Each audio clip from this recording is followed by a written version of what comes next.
ഇതാണ് കാശ്മീരിലെ പ്രധാനപ്പെട്ട പാരി മഹൽ ഗാർഡൻ. കാശ്മീരിലെ സബർബാൻ പർവ്വതനിരയുടെ മുകളിൽ സ്ഥിതി ചെയ്യുന്ന 7 തട്ടിയുള്ള പൂന്തോട്ടമാണ് ഈ പാരി മഹൽ. 1600കളുടെ മധ്യത്തിൽ മുഗൾ രാജകുമാരൻ ദാരാ ഷിക്കോയാണ് പാരി മഹൽ നിർമ്മിച്ചത്. അത് അദ്ദേഹത്തിന് ഒരു ലൈബ്രറിയും വാസന്ത സ്ഥലവുമായി പ്രവർത്തിച്ചു. യക്ഷികളുടെ കൊട്ടാരമെന്ന് വിശേഷിപ്പിക്കുന്ന ഈ പാരി മഹൽ ഇതിൻ്റെ മുകളിൽ നിന്നും നല്ല കാഴ്ചയാണ് സമ്മാനിക്കുന്നത്. ദാൽ ലേക്ക് തടാകത്തിൻ്റെ മുഴുവൻ കാഴ്ചകളും ഇതിന് മുകളിൽ നമുക്ക് കാണാൻ പറ്റും. കാശ്മീരിൻ്റെ മുഴുവൻ സൗന്ദര്യവും നമുക്ക് ആസ്വദിക്കാൻ പറ്റും.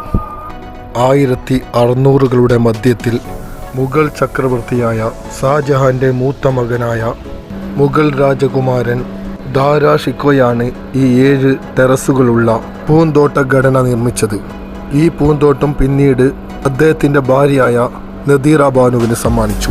ഈ ഗാർഡൻ രാവിലെ 9:30 മുതൽ വൈകുന്നേരം 7:30 വരെ തുറന്ന് പ്രവർത്തിക്കുന്നു.